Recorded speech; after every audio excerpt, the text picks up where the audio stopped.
ಉತ್ತಮ ವಾತಾವರಣಕ್ಕಾಗಿ ನಿಸರ್ಗವನ್ನು ಸಂರಕ್ಷಿಸಬೇಕು. ನಿಸರ್ಗ ಬಳಗದ ಅಧ್ಯಕ್ಷ ಮಹಾಬಲೇಶ್ವರ. ವಿಜಯನಗರ ಜಿಲ್ಲೆ ಹೂವಿನ ಹಡಗಲಿ ತಾಲೂಕಿನ JSS ವಿದ್ಯಾಸಂಸ್ಥೆ ಆವರಣದಲ್ಲಿ JIC ಅಲ್ಯೂಮಿನಿ ಕ್ಲಬ್, ನಿಸರ್ಗ ಬಳಗ ಮತ್ತು JSS ವಿದ್ಯಾಸಂಸ್ಥೆ ಇವರುಗಳ ಸಂಯುಕ್ತ ಆಶ್ರಯದಲ್ಲಿ ವಿಶ್ವ ಪರಿಸರ ದಿನಾಚರಣೆ ಅಂಗವಾಗಿ ಸಸಿ ನೆಡುವ ಕಾರ್ಯಕ್ರಮಕ್ಕೆ JIC alumni club chairman Rustum Nandihalli ಅವರು ಚಾಲನೆ ನೀಡಿದರು. ನಿಸರ್ಗ ಬಳಗದ ತಾಲೂಕು ಅಧ್ಯಕ್ಷ ಮಹಾಬಲೇಶ್ವರ ಅವರು ಮಾತನಾಡಿ, ಉತ್ತಮ ವಾತಾವರಣಕ್ಕಾಗಿ ನಿಸರ್ಗವನ್ನು ಸಂರಕ್ಷಿಸಬೇಕು. ಗಿಡ ಮರಗಳನ್ನು ನೆಡುವುದರಿಂದ ಪ್ರಕೃತಿ ವಿಕೋಪದಿಂದ ಪಾರಾಗುವ ಜೊತೆಗೆ ಮಳೆ ಬೆಳೆ ಸಮೃದ್ಧಿಯಾಗುತ್ತದೆ. ಪರಿಸರ ನಾಶ ಮಾಡದೆ ಗಿಡ ಮರಗಳನ್ನು ಪೋಷಿಸುವ ಮಹತ್ವದ ಕೆಲಸವಾಗಬೇಕಿದೆ ಎಂದರು. ಪ್ರಾಸ್ತಾವಿಕವಾಗಿ JIC alumni club chairman Rustum Nandihalli ಮಾತನಾಡಿ, ವಿದ್ಯಾರ್ಥಿಗಳು ವಿದ್ಯಾರ್ಥಿನಿಯರು ಇಂದಿನ ಯುವ ಪೀಳಿಗೆ ಪರಿಸರ ಪ್ರೇಮಕ್ಕೆ ಮಹತ್ವ ನೀಡುತ್ತಿರುವುದು ಸಂತಸದ ಸಂಗತಿಯಾಗಿದೆ. ಹಾಗೆಯೇ ತಾಂತ್ರಿಕ ಯುಗದಲ್ಲಿ ಪರಿಸರ ಹಾಳು ಮಾಡುತ್ತಿರುವುದು ಕೂಡ ದುಃಖಕರ ಸಂಗತಿಯಾಗಿದೆ. ಪರಿಸರವನ್ನು ನಾವುಗಳು ಅಭಿವೃದ್ಧಿಗೊಳಿಸಬೇಕಿದೆ ಎಂದು ಹೇಳಿದರು. ಪರಿಸರ ಪ್ರೇಮ ಪ್ರಶಸ್ತಿ ವಿಜೇತರಾದ ಡಾಕ್ಟರ್ ಆನಂದ್ ಕುಮಾರ್ ಮಕ್ಕಳ ತಜ್ಞರು ಮಾತನಾಡಿ, ಪ್ರಕೃತಿಯ ಮಡಿಲಲ್ಲಿ ಪ್ರತಿಯೊಬ್ಬರೂ ಬದುಕುತ್ತಿದ್ದು, ಶಿಕ್ಷಕರು, ವೈದ್ಯರು, ಅಧಿಕಾರಿಗಳು ಯಾರಾದರೂ ಆಗಲಿ ಮೊದಲು ಮಾನವರಾಗಬೇಕು. ಯುವ ಪೀಳಿಗೆ ಗಿಡಮರಗಳನ್ನು ಸಂರಕ್ಷಿಸಿ ಪರಿಸರದ ಮಹತ್ವ ಕಾಪಾಡಿಕೊಂಡು ಹೋದಲ್ಲಿ ಅರಣ್ಯ ಸಂಪತ್ತು ಸಂರಕ್ಷಿಸಲು ಸಾಧ್ಯ ಎಂದರು. ಈ ವೇಳೆಯಲ್ಲಿ ವಿವಿಧ ಸಾಧಕರನ್ನು ಸನ್ಮಾನಿಸಿ ಗೌರವಿಸಲಾಯಿತು. GBR ಕಾಲೇಜಿನ ಪ್ರಾಂಶುಪಾಲರಾದ SS ಪಾಟೀಲ್ ಹಾಗೂ JSS B.Ed ಕಾಲೇಜಿನ ಪ್ರಾಂಶುಪಾಲರಾದ ರಮೇಶ್ ಮಾತನಾಡಿದರು. ಈ ಸಂದರ್ಭದಲ್ಲಿ JSS ಪಬ್ಲಿಕ್ ಶಾಲೆ ಪ್ರಾಂಶುಪಾಲರಾದ ಗುರುಸ್ವಾಮಿ ಅಧ್ಯಕ್ಷತೆ ವಹಿಸಿದ್ದರು. ಸದ್ಗುರು ಶಿವಯೋಗಿ ಡಾಕ್ಟರ್ ಮಂಜುನಾಥ ಹಾಲಸ್ವಾಮಿ, JSS ವಿದ್ಯಾಸಂಸ್ಥೆ ಸಿಬ್ಬಂದಿ ವರ್ಗ, ನಿಸರ್ಗ ಬಳಗದ ಸ್ವಯಂ ಸೇವಕರು, ವಿದ್ಯಾರ್ಥಿಗಳು ಉಪಸ್ಥಿತರಿದ್ದು ಕಾರ್ಯಕ್ರಮ ಯಶಸ್ವಿಗೊಳಿಸಿದರು. ನಿಸರ್ಗ ಬಳಗದ ನಂದೀಶ್ ಕಾರ್ಯಕ್ರಮ ನಿರೂಪಿಸಿದರು. ಎಲ್ಲ ನಿಸರ್ಗ ಬಳಗದ ಸ್ವಯಂ ಸೇವಕರು ಉಪಸ್ಥಿತರಿದ್ದರು.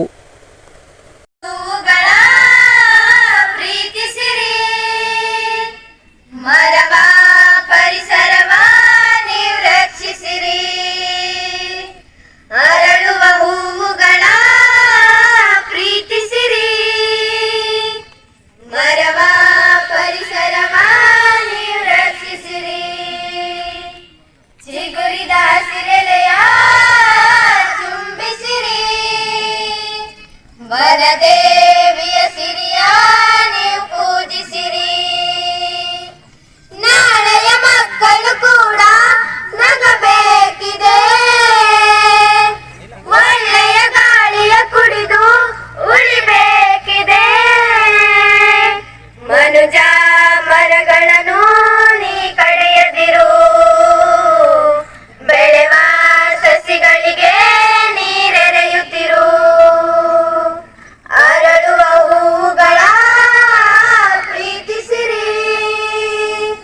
ಮರವ ಪರಿಸರವ ನೀವು ರಕ್ಷಿಸಿರಿ.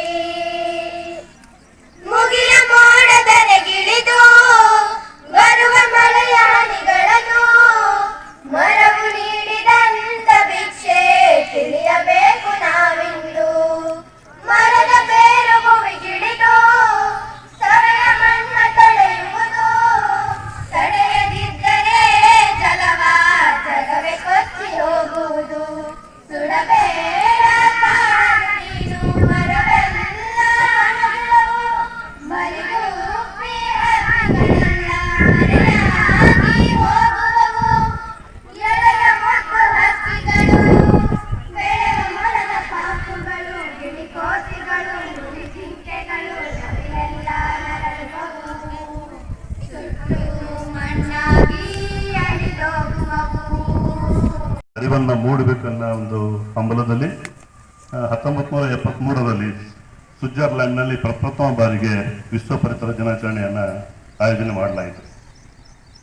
ಅದರಲ್ಲಿ ಅದರ ಒಂದು ಸ್ಲೋಗನ್ ಏನಂದರೆ, ಓನ್ಲಿ ಒನ್ ಅರ್ತ್, ಇದು ಒಂದೇ ಭೂಮಿ, ನಾವನ್ನು ರಕ್ಷಣೆ ಮಾಡಬೇಕು, ಅದನ್ನು ಮುಂದಿನ ಜನಾಂಗಕ್ಕೂ ಅದನ್ನು ಉಪಯೋಗ ಆಗಬೇಕು ಅನ್ನೋ ಒಂದು ದೃಷ್ಟಿಕೋನದಲ್ಲಿ ಮಾಡ್ತಾ ಬರ್ತಾ ಇದ್ದಾರೆ.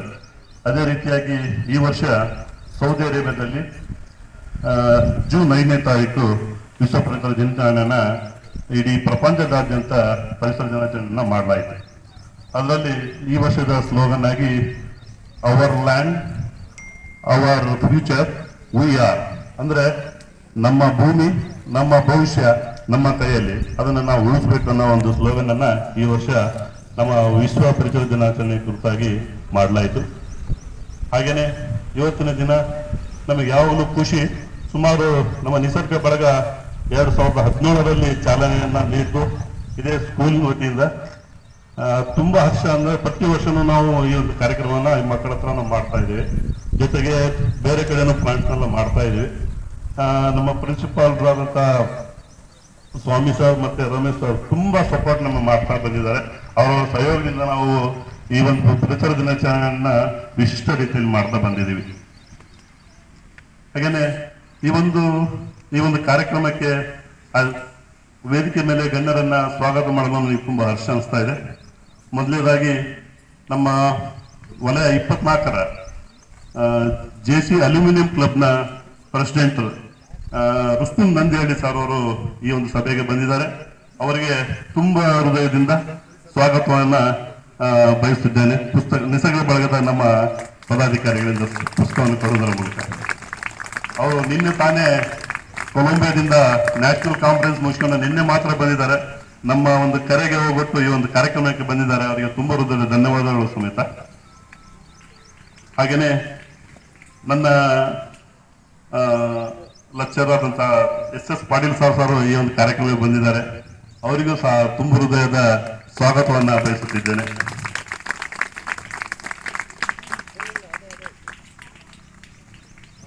ಹಾಗೇನೆ JCS ಶಾಲೆಯ ಪ್ರಿನ್ಸಿಪಾಲರು, ನಿಸರ್ಗ ಪ್ರೇಮಿಗಳು ಗುರುಸ್ವಾಮಿ ಸರ್ ಅವರಿಗೂ ತುಂಬ ಹೃದಯದ ಸ್ವಾಗತವನ್ನ ಬಯಸುತ್ತಿದ್ದೇನೆ.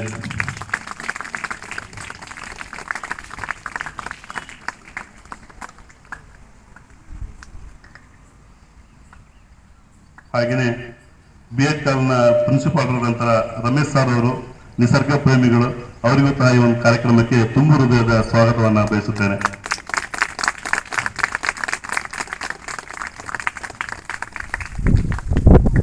Zone 24 regional chairman Irshad Basha ಅವರಿಗೂ ಸಹ ಈ ಒಂದು ಕಾರ್ಯಕ್ರಮಕ್ಕೆ ತುಂಬ ಹೃದಯದ ಸ್ವಾಗತವನ್ನ ಬಯಸುತ್ತೇನೆ.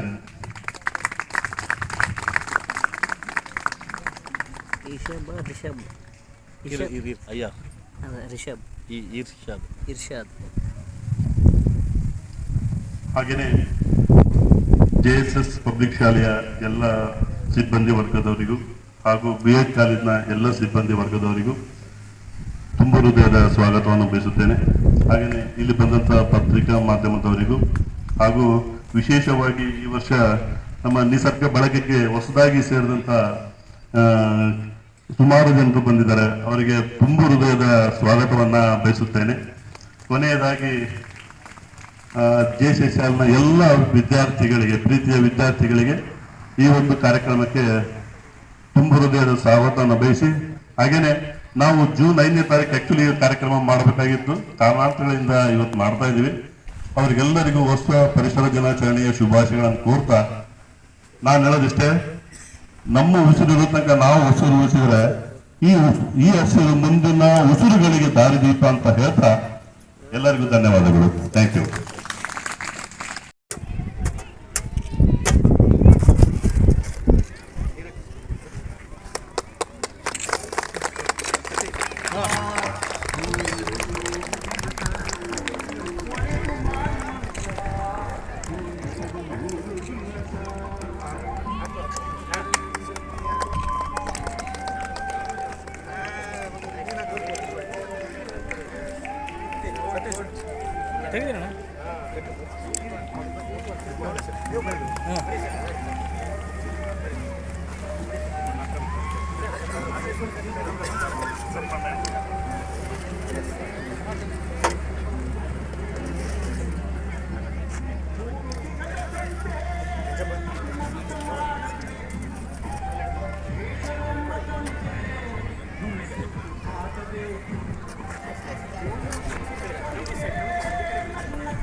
ಈ ಎಲ್ಲ ಸಂಘಟನೆಗಳು ಸೇರಿ ವಿಶೇಷವಾಗಿ ನಮ್ಮ ವಲಯದ ಜೋನ್ ವೈಸ್ ಚೇರ್ಮನ್ ಆಗಿರುವಂತ JC ಮಹಾಬಲೇಶ್ ಅವರು ನಿನ್ನೆ ಫೋನ್ ಮಾಡಿದ್ರು, ಸರ್ ಇಂಥ ಒಂದು ಕಾರ್ಯಕ್ರಮ ಮಾಡ್ತಾ ಇದ್ದೀನಿ, ದಯವಿಟ್ಟು ತಾವು ಬರಬೇಕು, ಬಂದು ಈ ಕಾರ್ಯಕ್ರಮನ ಯಶಸ್ವಿಗೊಳಿಸಬೇಕು ಅಂತ. ನಾನು ನಿನ್ನೆ ತಾನೇ ಕಾಂಬೋಡಿಯಾ, ಬ್ಯಾಂಕಾಕ್, ವಿಯೆಟ್ನಾಂ ಅಲ್ಲಿಂದ ಜಸ್ಟ್ ಪ್ರವಾಸ ಮುಗಿಸಿ ನಿನ್ನೆ ಇನ್ನೂ ಬಂದಿದ್ದು. ಆದ್ರೂ ಅವರ ಕರೆಗೆ ನಾ ಯಾವಾಗ್ಲೂ ಬೇಡ ಅನ್ನುವ ಒಂದು ಅವಕಾಶನೇ ಕೊಡದೆ ಸರ್ ಬರಲೇಬೇಕು ಅಂತ ಹೇಳಿದಾಗ ಆಯ್ತು. ನನ್ಗೆ ಎಷ್ಟು ಸಮಸ್ಯೆ ಅಥವಾ ಕೆಲವೊಂದಿಷ್ಟು ವಿಶೇಷವಾಗಿ ನಾನು ಶಾಲೆಗೆ ಹೋಗ್ಬೇಕಿತ್ತು, ಕೆಲವೊಂದು ಕಾರ್ಯಕ್ರಮ ಇತ್ತು ಬೇರೆ ಕಡೆನೂ, ಅದನ್ನೆಲ್ಲ ಬಿಟ್ಟು ಇಂತಹ ಕಾರ್ಯಕ್ರಮದಲ್ಲಿ ಪಾಲ್ಗೊಂಡ್ರೆ ಇವತ್ತಿನ ದಿನ ನನಗೆ ಸಾರ್ಥಕ ಆಗ್ತದೆ ಅನ್ನುವಂಥ ವಿಚಾರವನ್ನು ಇಟ್ಕೊಂಡು ಇವತ್ತಿಲ್ಲಿ ಬಂದಿದ್ದೇನೆ. ಈ ಕಾರ್ಯಕ್ರಮದಲ್ಲಿ ತಾವೆಲ್ಲ ಬಿಸಿಲಲ್ಲೂ ಕೂಡ ಇಷ್ಟೊಂದು ಹಸನ್ಮುಖಿಗಳಾಗಿ ಎಲ್ಲ ಎಳೆಯ ಮಕ್ಕಳು ತಾವೆಲ್ಲ ಕೂತಿರೋದು ನೋಡಿದ್ರೆ ನಿಮಗೆ ಈ ಪರಿಸರದ ಮೇಲಿರುವ ಪ್ರೀತಿ, ವಿಶ್ವಾಸ, ಇದನ್ನ ಯಾವಾಗಲೂ ಹಚ್ಚ ಹಸಿರಾಗಿರ್ಬೇಕು ಅನ್ನುವಂತ ಆತ್ಮವಿಶ್ವಾಸ ತಮ್ಮಲ್ಲಿದೆ ಅನ್ನೋದನ್ನ ತಾವು ದೃಢಪಡಿಸಿದಿರಿ. ಅದಕ್ಕಾಗಿ ನಾನು ಮೊಟ್ಟ ಮೊದಲಿಗೆ ತಮಗೆಲ್ಲರಿಗೂ ಅಭಿನಂದನೆಗಳನ್ನ ಈ ಸಂದರ್ಭದಲ್ಲಿ ಹೇಳಿಕ್ಕೆ ಇಷ್ಟಪಡ್ತೇನೆ. ಬೆಳೆಯುವ ಸಿರಿ ಮೊಳಕೆಯಲ್ಲಿ ಅನ್ನುವಂತೆ ಆರಂಭದಿಂದನೂ ನೀವೆಲ್ಲ ಇಂತಹ ವಾತಾವರಣದಲ್ಲಿ ಬೆಳೀತಾ ಇರೋದು ನಿಜವಾಗ್ಲೂ ನೀವೆಲ್ಲ ಸುದೈವಿಗಳು ಅಂತ ಈ ಸಂದರ್ಭದಲ್ಲಿ ಹೇಳ್ತಾ, ನಾನು ಬಹಳ ಏನು ಮಾತಾಡೋದಿಲ್ಲ. ಏನು ಅಂದ್ರೆ ಮನುಷ್ಯ ಇತ್ತೀಚಿನ ದಿನಗಳಲ್ಲಿ ಸ್ವಾರ್ಥಿ ಆಗ್ತಾ ಇದ್ದಾನೆ. ಸ್ವಾರ್ಥಿ ಅಂದ್ರೆ ಒಂದು ನುಡಿಯನ್ನ ಹಾಡಿನ ಮೂಲಕ ನಿಮಗೆ ಯಾವ ರೀತಿ ಸ್ವಾರ್ಥಿ ಆಗ್ತಾ ಇದ್ದೇನೆ ಅನ್ನೋದನ್ನ ಹೇಳ್ಬಿಡ್ತೇನೆ. ಅದಕ್ಕಿಂತ ಪೂರ್ವದಲ್ಲಿ ಈ ನಿಸರ್ಗವನ್ನ ನಾನು ಕೂಡ ಬಹಳ ಪ್ರೀತಿಸ್ತಿದ್ದೇನೆ. ನಿಸರ್ಗದ ಮೇಲೆ ನನ್ನದೇ ಆದಂತಹ ಒಂದು ಕವನವನ್ನ ಮೊನ್ನೆ ತಾನೇ ಅಖಿಲ ಭಾರತ ಕನ್ನಡ ಸಾಹಿತ್ಯ ಸಮ್ಮೇಳನದ ಸವಿನೆನಪುಗಳ ಒಂದು ಪುಸ್ತಕ ಬಿಡುಗಡೆ ಆದಂತಹ ಸಂದರ್ಭದಲ್ಲಿ ನನ್ನ ಕವನ ಅದರಲ್ಲಿ ಪ್ರಕಟ ಆಗಿತ್ತು.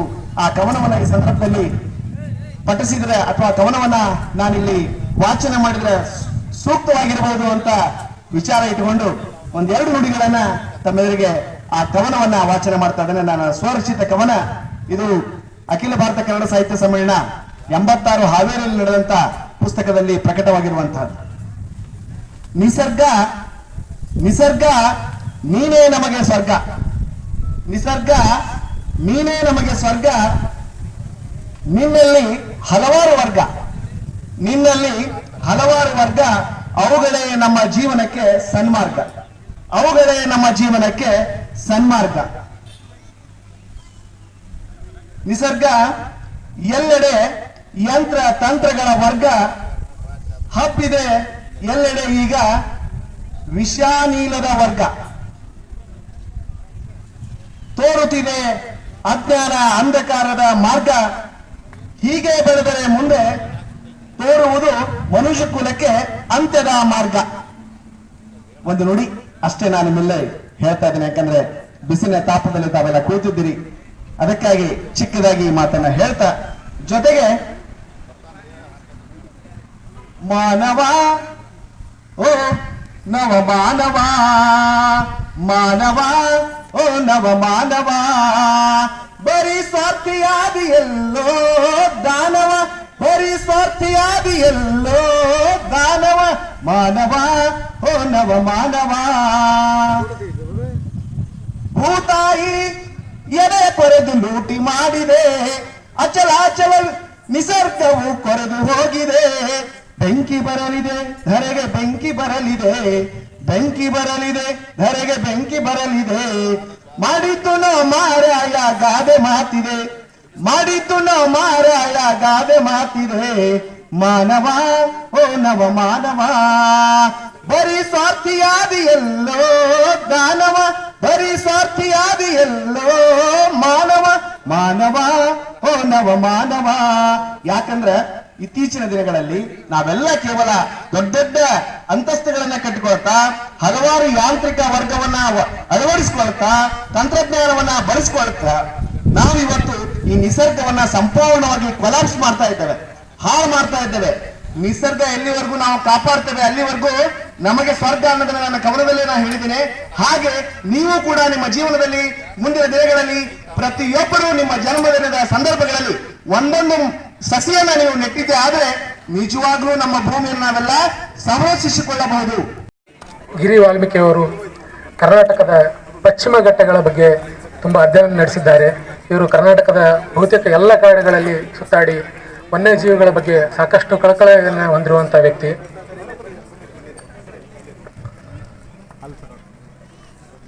Sir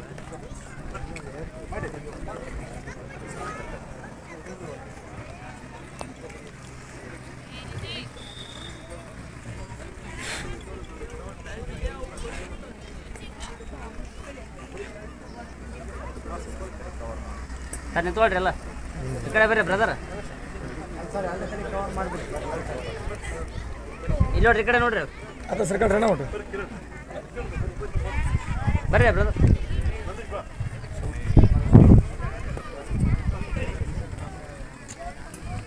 sir please.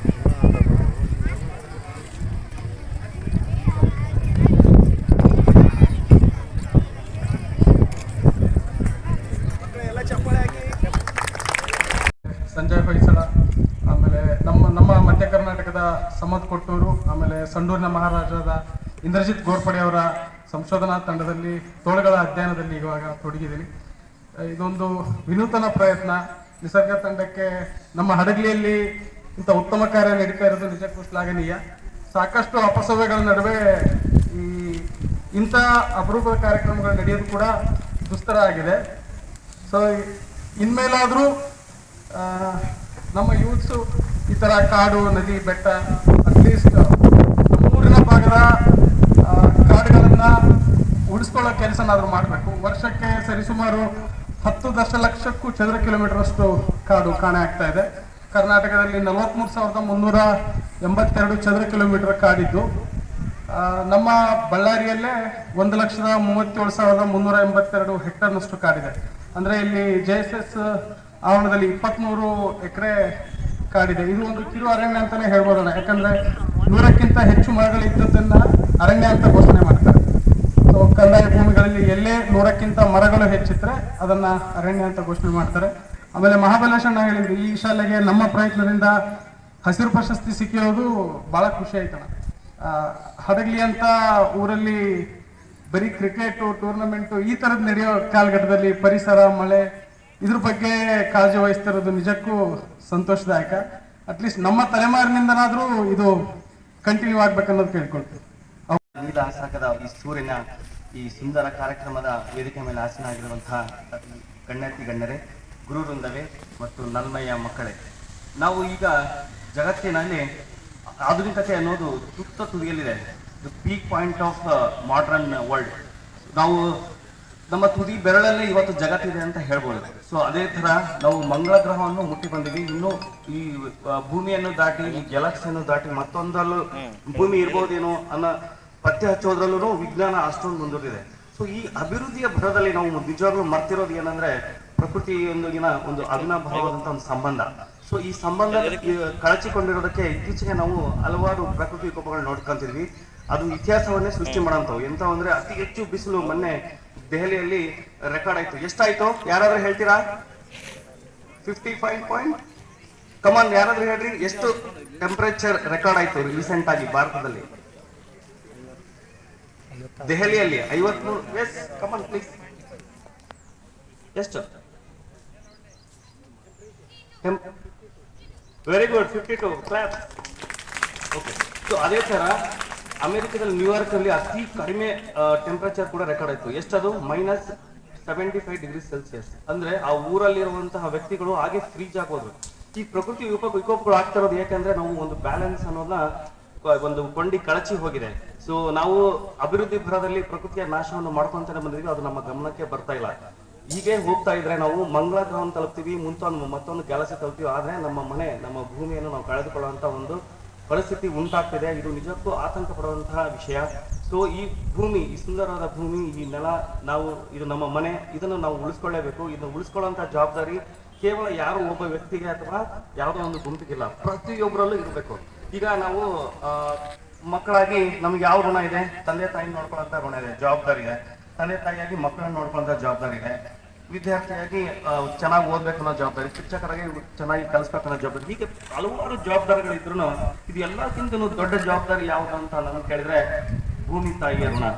ಹೌದು, ನಾವು ಎಲ್ಲವನ್ನ ಋಣವನ್ನು ತೀರ್ಸ್ಬೇಕು ಅಂತಾನು ನಾವು ಜೀವನದಲ್ಲಿ ಕಷ್ಟಪಡ್ತೀವಿ. ಆದ್ರೆ ಭೂತಾಯಿ ಋಣವನ್ನು ತೀರ್ಸಕ್ಕೆ ಯಾರು ಪ್ರಯತ್ನ ಪಡ್ತಾ ಇಲ್ಲ. ಈ ಭೂತಾಯಿ ಋಣ ತೀರ್ಸೋದು ಏನಂದ್ರೆ ಪ್ರಕೃತಿ ನಮಗೆ ಪ್ರತಿಯೊಂದು ಕ್ಷಣನೂ ಏನನ್ನು ಕೊಡ್ತದೆ, ಪ್ರತಿಯೊಂದು ಕ್ಷಣನೂ ನಾವು ಉಸಿರಾಡುವಂತ ಗಾಳಿಯನ್ನು ಕೊಡ್ತಾ ಇದೆ. ಸೊ ಈ ಗಾಳಿಯನ್ನು ಶುದ್ಧವಾಗಿಡಬೇಕು, ಈ ಗಾಳಿಯನ್ನು ಕೊಡುವಂತಹ ಮರಗಳನ್ನ ನಾವು ನೆಡಬೇಕು. ಅರಣ್ಯೀಕರಣ ಅನ್ನೋದು ಈಗ ತುರ್ತಾಗಿ ಸಂಭವಿಸಬೇಕಾದಂತಹ ಒಂದು ಕೆಲಸ ಆಗಿದೆ.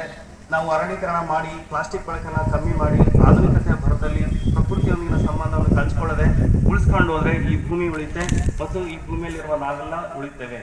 ಈಗ ನಾವು ಸುಂದರವಾದ ಪ್ರಕೃತಿಯನ್ನು ಸುತ್ತಮುತ್ತ ನೋಡ್ತೀವಲ್ಲ, ಇವೆಲ್ಲ ನಮ್ಮ ಹಿರಿಯರು ನಮಗೆ ಕೊಟ್ಟಂತ ಬಳುವಳಿ. ಸೊ ನಾವು ಮುಂದಿನ ಜನಮಾನಕ್ಕೆ ಏನ್ ಕೊಡ್ಬೇಕು ಅಂತ ಪ್ರಶ್ನೆ ಬಂದಾಗ ಆಸ್ತಿ ಅಂತಸ್ತು ಯಾವುದೂ ಅಲ್ಲ, ಈ ಭೂಮಿ, ಈ ಪ್ರಕೃತಿ, ಈ ಸುಂದರವಾದ ಪ್ರಕೃತಿ ನಾವು ಮುಂದೆ ಕೊಡೋದೇ ನಾವು ಅವ್ರಿಗೆ ಕೊಡುವಂತ ಬಳುವಳಿ. ಮುಂದೆ ಅವರು ನಮ್ಮನ್ನ ನೆನೆಸ್ಬೇಕು. ಸೊ ಯಾಕಂದ್ರೆ ನಮಗೆ ಬೇರೆಯವ್ರು ಬಿಟ್ಕೊಟ್ಟಿದ್ದಕ್ಕೆ ನಾವೇ ಚೆನ್ನಾಗಿದ್ದೀವಿ. ಮುಂದೆ ನಮ್ಮ ಮಕ್ಕಳು ಅಥವಾ ನಮ್ಮ ಮುಂದಿನ ಜನರೇಷನ್ ಚೆನ್ನಾಗಿರ್ಬೇಕಂದ್ರೆ ನಾವು ಸ್ವಲ್ಪ ಪರಿಸರಕ್ಕಾದ್ರೂ ಕೊಡುಗೆಯನ್ನು ಕೊಡಬೇಕು. ಇದು ನನಗೆ ಯಾವಾಗಲೂ ಇರುವಂತ ಉದ್ದೇಶ. ಮಕ್ಕಳೇ, ನಾನು ನಿಮ್ಗೆ ಏನ್ ಹೇಳ್ತೀನಿ ಅಂದ್ರೆ, ನೀವು ಏನಾದ್ರೂ ಆಗಲಿ, ವಿಜ್ಞಾನಿ ಆಗ್ಬೋದು, ಡಾಕ್ಟರ್ ಆಗ್ಬೋದು, ಸೋಲ್ಜರ್ ಆಗ್ಬೋದು, IAS ಆಫೀಸರ್ ಆಗಲಿ, ಕ್ರೀಡಾಪಟು ಆಗಲಿ, ಏನೇ ಆದ್ರೂ ನಾವು ಮೊದಲು ಏನಾಗಬೇಕು, ಮಾನವರಾಗಬೇಕು. ಸೊ ಮಾನವರಾದ್ಮೇಲೆ ನಮ್ಗೆಲ್ಲ ಋಣ ಇದ್ದಂತೆ ಈ ಭೂತಾಯಿ ಋಣನೂ ತೀರಿಸ್ಬೇಕು. ನಾನು ಒಬ್ಬನೇ ಅಲ್ಲ, ಯಾರೋ ಒಬ್ರು ಅಲ್ಲ, ಯಾವುದೋ ಒಂದು ಗುಂಪಲ್ಲ, ಪ್ರತಿಯೊಬ್ಬರೂ ಪ್ರಕೃತಿಗೆ ನಮ್ಮಲ್ಲಿ ಎಷ್ಟಾಗುತ್ತೆ ಅಷ್ಟು ಸಹಾಯ ಮಾಡೋಣ. ಪ್ರಕೃತಿಯನ್ನು ಉಳಿಸಿದ್ರೆ ನಾವೆಲ್ಲ ಕೈ ಜೋಡಿಸೋಣ ಅಂತ ಹೇಳಿ ನನಗೆ ಮಾತಾಡಲು ಅವಕಾಶ ಕೊಟ್ಟ ತಮ್ಮೆಲ್ಲರಿಗೂ ವಂದಿಸಿ ನನ್ನ ಮಾತು